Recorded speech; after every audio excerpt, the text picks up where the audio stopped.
Hello and welcome to Threefold Herbal Healing. I'm Herbalist Leosde. I help people who struggle with chronic conditions grow their health from the roots up. If you watch any of my videos in the past, I don't know how long I'm doing it already, you know that usually I talk about a system or an organ, dissect them, explain what could go wrong and how you could support yourself.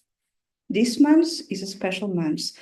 I'm reading, writing, and recording about our ancestors, the alchemists. All of us herbalists that adhere to the traditional Western herbalism stand on the very wide, very broad shoulders of the alchemists. So I wanted to talk a little bit about them and about the principles that guided them and what we can learn from them. This is the second video. The first video, I was talking about what is alchemist, who are they, what they did, where did they come from? And today I'm talking about the first principle. And the first principle of alchemy is the lumen natura, or the light of nature, as Paracelsus called it. We lived in a very reductionist mindset. Modern Western world is, we reduce everything in nature into the objective material substance. We embraced and trust science because it is objective, never stopping to consider what happened with all the subjective parts of reality that we ignore in the name of science. Science relies only on our five senses, especially sense of sight. What we can see with our own eyes becomes irrelevant. We can see the seed, we can see the seedling, we can see the whole plant as it's grows, we can see the flower, maybe we see the fruits and the seeds of the next generation. But we can't see with our own eye the vital process, the process of becoming that stand behind or all this evolving, all this becoming, all these unseen forces that occur between those stages. We can see them. When we look up at the sky and see the planets, we experience them as heavenly bodies, not forces, not beings, not ensouled. They are just materialistic bodies that move through our skies. Cultures from all over the world saw divine being or God that is embodied by the sun, by the moon, by the planets, by everything in nature, basically. The sun received different names in different cultures, but for all, the meaning was the same. They picture him riding his chariot across the sky from east to west, a daily journey. In Egyptian mythology, he was called Ra. In Greek mythology, he was Helios or Apollo, but the essence of the being was similar. Paracelsus described the nature of soul, the being of the sun, as a pure fire.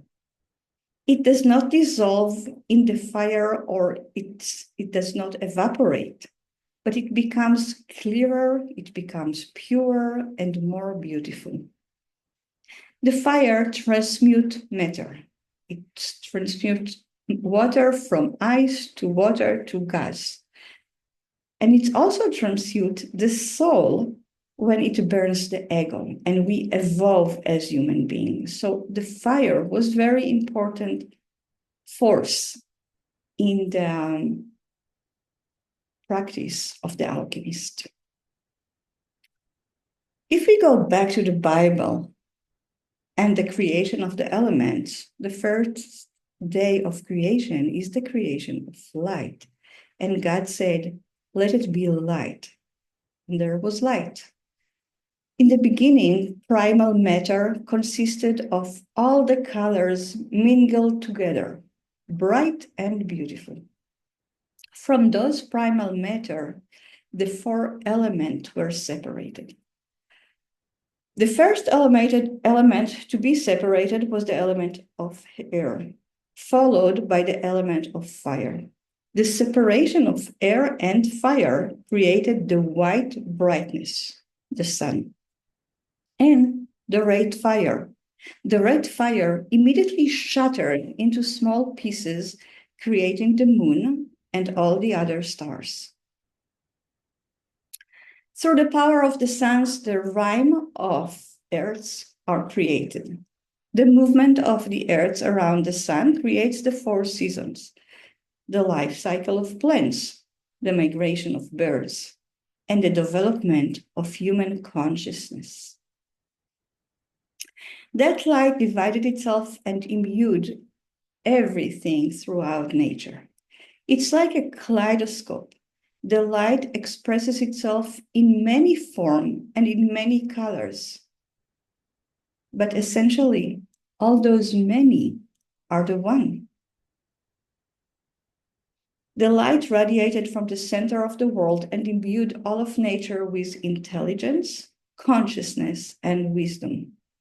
Our inner light, the light of our soul, enable us to see the light of nature in all natural phenomena. So it's only when we are connected to our inner light that we can see the light as it emanates from everything outside of us. When we are blind ourselves to our own light by reducing our being to a separated material existence, the light of nature becomes dim in our eyes and we become blind to the divine nature. Then we have a pure materialistic mindset.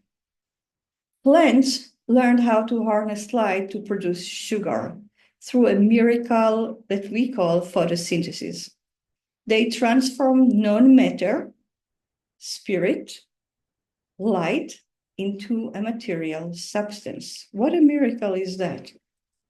The energy that fuels all animals and humans is based on the combustion of stored sunlight in plants. So we eat the plant and then we combust that light.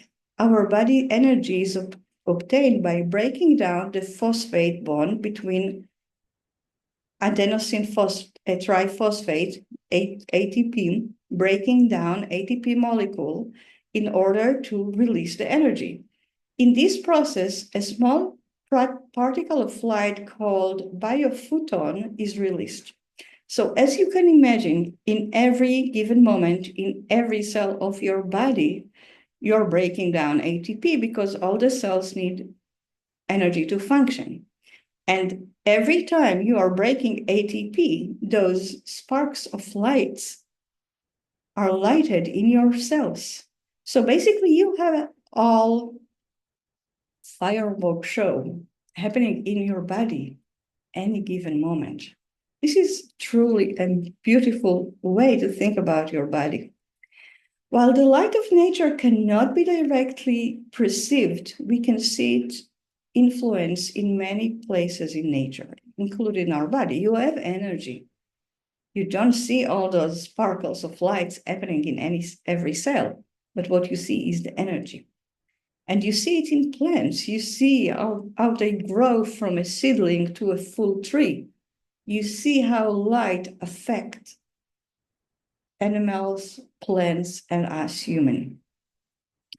Heliotropic or phototropic flowers are flowers that follow the sun. They open with the sunrise, and they follow the sun throughout the day with their heads. And at the evening, when the sun sinks in the western horizon, the flower closes. One such botanical family is the Compistae. Among the flowers in that family are sunflower, Calendula arnica, echinacea, chamomile, and elecampane. Those flowers have very delicate details formed. Just think about all the details and layers of a sunflower. They are very colorful. Many of them are either yellow or white. And their scent is gentle and not very overpowering. So those are flowers that are really dedicated to light. Medicinally, Medicinally, they bring light to darkness, to diseased tissue, and remind the tissue of its integrity, of its archetype, of its connectedness to the light in nature. As a young mother, I was particularly interested in children's development. When I was a mother, the way children develop was just left me at all. And I read this book by Carl Koenig that it's still called The First 3 Years. And there was a chapter that described the process of how children actually learn how to stand upright. And Koenig described something that I never thought about. I thought, okay, children learn how to stand. It's just they copy us, whatever. But what I learned was that the light of child consciousness pulls them up toward the sun. So children, like flowers, are pulled toward the sun in the same way. And that's why they learn how to stand up. So their consciousness developed to a state where they are aligned with the sun. Like heliotropic flowers, humans follow the sun's journey throughout the sky. We have the circadian cycle that managed by the length of sunlight waves as it hit the retina of the eye. I wrote and recorded a lot about the circadian cycle and about early blue wavelengths in the morning initiate the production of cortisol, the hormone that wakes us up in the morning and keep us engaged during the day. As the sun crosses the middle of the sky and starts to descend in the west, the length of light waves changes, and then cortisol slowly drops, and melatonin is increased. And then we go to sleep. The circadian cycle affects not just sleep, it affects metabolism, reproduction, it affects your mood. So our connection with the sun, with this body and being of consciousness is, it's fundamental to who we are. One myth about the alchemists was that they could transform lead into gold. Many, many, many wannabe alchemists from the Renaissance up until even today have tried to look for the formula that the alchemists use that would be like the goose that laid the golden eggs. If anything, the true alchemists were looking for the divine in nature. For them, the gold wasn't physical gold, it was a metaphysical gold. They were not after material gold. They spoke in a language filled with symbols. Lead was the symbol of the human ego, that through distillation could be elevated into pure consciousness, or gold. Indeed, gold is associated with the sun. So the sun is not just a physical being, is a being of consciousness, of the light of the insight that light inside your head when you suddenly understand something. Part of our new age culture is to say that we are all connected. We are all connected. That is a very new agey kind of. However, the new age movement does not explain how really are we connected, how this interconnectedness works. Some ecologists and environmentalists will clarify that we are part of an ecosystem where all parts are interdependent, just part of an ecosystem. This is true to some extent, but not, it's very limited picture of how we are connected to nature. This is a very intellectual mindset. The part that we have with our modern consciousness and senses that we can perceive. So we can see ourselves with our intellect as part of an ecosystem, dependent on other part of the ecosystem and receiving and giving as ecology. Modern medicine separates the body from the soul and spirit. The body too is separated into organs and systems. So that's the reductionist way of thinking. We are talking about different organ and different system that are connected together. Each one is cared for by a different medical specialist because each one is separated. We no longer hold space to the idea that the body is more than just the sum of its parts. So even those ecologists, when they're talking about us being part of nature, it's like we are linked, we are connected. There are parts and the parts are connected. But what if we consider a different worldview? The parts are the one, and the one is the part. There is no need to connect because we are already part of the one. The light of nature is the principle that emanates from all of nature. It transforms the many into the one. It is the unifying principle. For alchemists, disease isn't just physical condition, but a sign of mental and spiritual imbalance. It is a shift from the integrity of the archetype or, of the being, not just the body, but of the being and its place in the world. In this sense, alchemists are the founding parents of holistic medicine. And let me say it again. This view of the world as a one being, as all of us being a fracture of a one being, is the foundation of holistic medicine. This is true holistic medicine. And I just want to make it clear, I'm not in any way suggesting that we drop modern science. Instead, I suggest that we broaden our perspective and be more open into complex model that combines the mind with the heart. To see the whole picture, we need to develop the eye of the alchemist. And the alchemist worked not just with the five senses and the intellect, but through the heart. And that's what we need today, especially in the world as it is running today. An herbalist that is looking to the alchemist work for inspirations will work on developing the eye of the heart. They will transform what they learn with their intellectual mind by observing people, plants, nature, and looking for patterns, because that's what the alchemists did. They looked for patterns, colors, gestures, forms, and habitats to teach them about nature.